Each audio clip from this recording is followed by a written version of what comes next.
कि जितने बड़े बड़े नेता हैं व्यक्तिगत जब भी मिला हूं सबने कहा यार ये बीमारी से तो मुक्त होना चाहिए। एक बार 5 साल में एक बार चुनाव आए, महीना 2 महीना चुनाव का उत्सव चले, फिर सब काम में लगे। ये बात सबने बताई। हमारे देश में पहले एक देश एक चुनाव होता था, कि बाद में गड़बड़ होने के बाद डिरेल हुआ।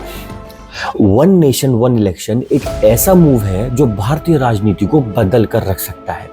रिसेंटली 1 सितंबर को हमारी सेंट्रल गवर्नमेंट ने हमारे फॉर्मर प्रेसिडेंट श्री राम नाथ कोविंद जी की लीडरशिप में एक 8 मेंबर की कमेटी बनाई, जिसका main M one nation one election की पॉसिबिलिटीज को एक्सप्लोर करना है। खास बात यह है कि अमित शाह जी भी इस कमेटी के मेंबर हैं। ऐसे आइडियाज लगाए जा रहे हैं कि 18 से 22 सितंबर को होने वाली पार्लियामेंट के स्पेशल सेशन में इसकी रिपोर्ट भी रखी जा सकती है। हाय फ्रेंड्स, मेरा नाम है Rishabh Gupta and I welcome you to my YouTube channel RG talks. अगर आपको हमारी वीडियोस पसंद आती हैं तो इसे लाइक करें, चैनल को सब्सक्राइब करें और बेल आइकन को दबाना ना भूलें। तो चलिए समझते हैं कि वन नेशन वन इलेक्शन है क्या। अब देखो, इंडिया में हर कुछ महीनों में इलेक्शन होते ही रहते हैं। इसकी वजह से हमारा बहुत सारा टाइम, एनर्जी, पैसा और रिसोर्सेज वेस्ट होते हैं। इसी वजह से वन नेशन वन इलेक्शन के आइडिया को इंट्रोड्यूस किया गया, जिसका मेन एम लोकसभा इलेक्शन और जितने भी स्टेट के इलेक्शन होते हैं उन सब को 5 साल में केवल एक बार एक साथ एक ही टाइम पर करवाना है। अब ये जो आइडिया है कुछ नया नहीं है। 1999 में जब अटल जी इलेक्ट हुए थे तो उन्होंने इस आइडिया को इंट्रोड्यूस किया था। फिर मोदी जी ने 2019 में इस आइडिया पर दोबारा से जोर देना शुरू करा।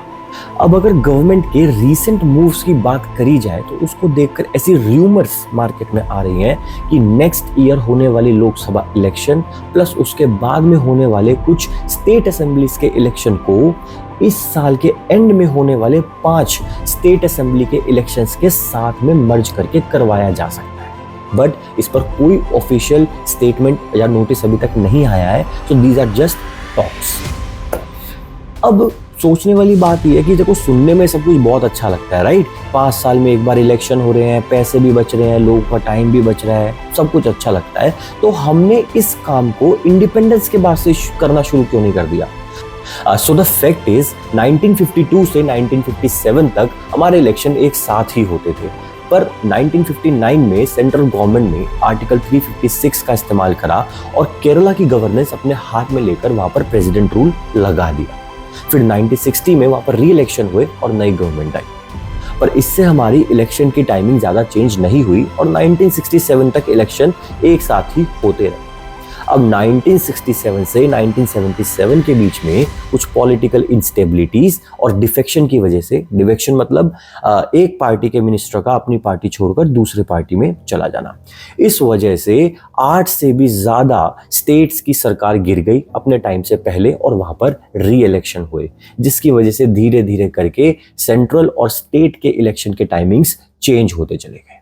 In the 1950s and 60s, the cycle broke. Some state governments were dismissed by the centre, others were dissolved before their tenure. As a result, the timing got jumbled. तो चलिए, जो हुआ सो हुआ। अब अगर करंट टाइम की बात करें तो एक तरफ तो हमारी रनिंग गवर्नमेंट है जो इसके फायदे गिनवाने में लगी है कि इससे पैसा बचेगा, टाइम बचेगा और हमारा ध्यान अपने काम पर ज़्यादा रहेगा। तो दूसरी तरफ जो अपोजिशन पार्टीज हैं वो इसके नुकसान गिनवा रही हैं कि कहीं ना कहीं इससे छोटी पार्टीज को नुकसान होगा, उन पे फंड्स कम है और ऑब्वियसली नेशनल लेवल के इलेक्शंस का जो छोटे इलेक्शंस होते हैं उस पर प्रभाव भी पड़ता है।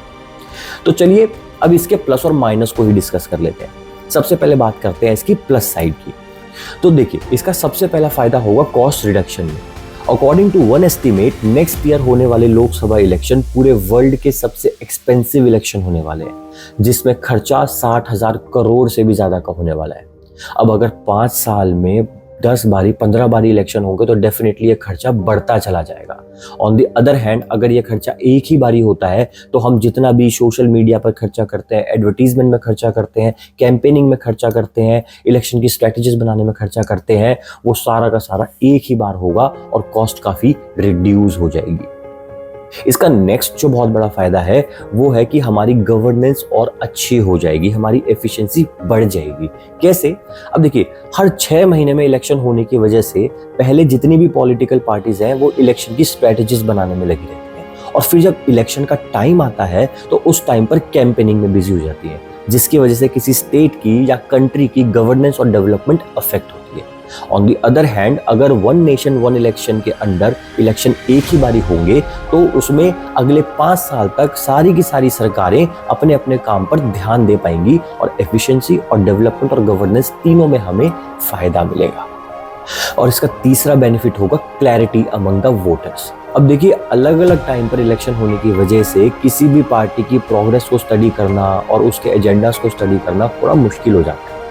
एक ही साथ इलेक्शन होने से हम अलग अलग पार्टीज के एजेंडास को कंपेयर कर सकते हैं, उनके मोमेंटोस को रीड कर सकते हैं, उनकी रिपोर्ट कार्ड को अच्छे से स्टडी कर सकते हैं और एक बेटर गवर्नमेंट चूज कर सकते हैं। इसका जो अगला और बहुत बड़ा फायदा होगा वो होगा वोटर टर्नआउट में। अब देखिए, बार बार इलेक्शन होने की वजह से लोग भी वोट डालने के लिए कम जाते हैं। अब अगर पूरे 5 साल में इलेक्शन एक ही बारी आएंगे तो लोगों के मन में भी एक्साइटमेंट रहेगी, लोग इसको एज अ फेस्टिवल ट्रीट करेंगे, अच्छे से अलग अलग गवर्नमेंट के एजेंडास को, मोमेंटोस को पढ़ेंगे और ज्यादा से ज्यादा लोग वोट देने जाएंगे, जिससे वोटर्स की संख्या भी बढ़ेगी। और इसके अलावा इसके और भी कई सारे छोटे छोटे बेनिफिट्स हैं। For example, arrangement of venue, security staffs and etcetera. अगर एक ही बारी इलेक्शन होंगे तो हमें ये अरेंजमेंट बार बार नहीं करने पड़ेंगे। अब ये तो हो गई इसकी प्लस साइड। अब इसमें कुछ आने वाली प्रॉब्लम्स को भी डिस्कस कर लेते हैं। सबसे पहली प्रॉब्लम होगी सबको साथ में लाना। अब देखिए, अपोजिशन पार्टी तो डेफिनेटली इसके अगेंस्ट बात कर ही रही है। ऑन दी अदर हैंड, कुछ पार्टीज ऐसी भी हैं जिनका टेन्योर 1 साल से ज्यादा का बचा है, जो कि उसको गिव अप नहीं करना चाहती। अब इन सब लोगों को साथ में लाना अपने आप में एक बहुत बड़ा टास्क है। सेकंड जो एक बड़ी प्रॉब्लम है वो है नो कॉन्फिडेंस मोशन की। अब देखो, आज की डेट में अगर सारे इलेक्शन साथ में होने लगते हैं तो इस चीज की तो कोई गारंटी नहीं है कि वो अगले 5 साल सरकारें टिकेंगी। कुछ सरकारें अगर नो कॉन्फिडेंस मोशन की वजह से गिर गई तो दोबारा से इलेक्शन के टाइमिंग्स में चेंजेस आने लगेंगे। तो इसका सॉल्यूशन निकालना भी बहुत जरूरी है, जो कि हमारी लोक कमीशन ने दिया भी है। उनका कहना ये है कि अगर किसी भी असेंबली में नो कॉन्फिडेंस मोशन आता है तो उसके तुरंत बाद एक कॉन्फिडेंस मोशन भी आना चाहिए, जिसमें अपोजिशन पार्टी को स्ट्रेंथ गैदर करनी पड़ेगी नई सरकार बनाने के लिए। अगर उनके पास इनफ एमएलएज हैं नई सरकार बनाने के लिए, तब ही पुरानी सरकार को गिराया जाएगा और नई सरकार बनाई जाएगी। अगर उनके पास वो स्ट्रेंथ नहीं है तो पुरानी सरकार, जो रनिंग सरकार थी, आप उसको नहीं हटा सकते और वो अपने 5 साल के टेन्योर को पूरा करेगी और उसके बाद ही इलेक्शन करवाए जाएंगे। So the next problem is influence of लोक सभा elections on the voters। अब देखिए, हिस्ट्री को अगर आप रीड करोगे तो मेजॉरिटी ऑफ द केसेस में जहां पर एक नेशनल लेवल के इलेक्शन और स्टेट लेवल के इलेक्शन साथ में हो रहे होते हैं, वहां पर वोटर्स नेशनल लेवल पर जिस पार्टी को चूज करते हैं उसी पार्टी को स्टेट लेवल पर भी ज्यादा वोट्स मिलने के चांसेस बढ़ जाते हैं। इस वजह से छोटी छोटी पार्टीज डिसएडवांटेज पे रहती है। नेक्स्ट इज मुद्दे।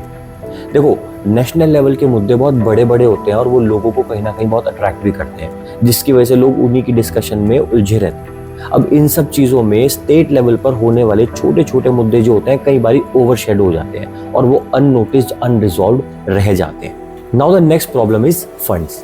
देखिए, जो बड़ी पार्टी और छोटी पार्टी है उनके पास फंड की अवेलेबिलिटी में काफी डिफरेंस होता है और आज की डेट में देखो, जो बिकता है वो बिकता है। अगर बड़ी पार्टी ज्यादा एडवर्टीजमेंट कर रही है अपनी, तो डेफिनेटली उसको वोट्स भी ज्यादा मिलने के चांसेस बढ़ जाएंगे, जिसकी वजह से छोटी पार्टीज डिसएडवांटेज पे रहेंगी और मे बी एक फेयर गवर्नमेंट आने के चांसेस कम होंगे। अब देखिए, किसी भी देश को अपनी ग्रोथ के लिए अच्छे अच्छे नए नए आइडियाज, नई नई स्कीम्स की जरूरत पड़ती है। And in my opinion, one nation one election is one of those great ideas. आप इसके बारे में क्या सोचते हैं, ये कमेंट बॉक्स में जरूर लिखें। अगर आपको हमारी वीडियो पसंद आई हो तो इसे लाइक करें, चैनल को सब्सक्राइब करें और बेल आइकन को जरूर दबाकर इस वीडियो को ज्यादा से ज्यादा शेयर करें। इससे हमें मोटिवेशन मिलता है आपके लिए नया नया कंटेंट लाने के लिए। तो मिलता हूं आपको अपनी अगली वीडियो में। जय हिंद, जय भारत।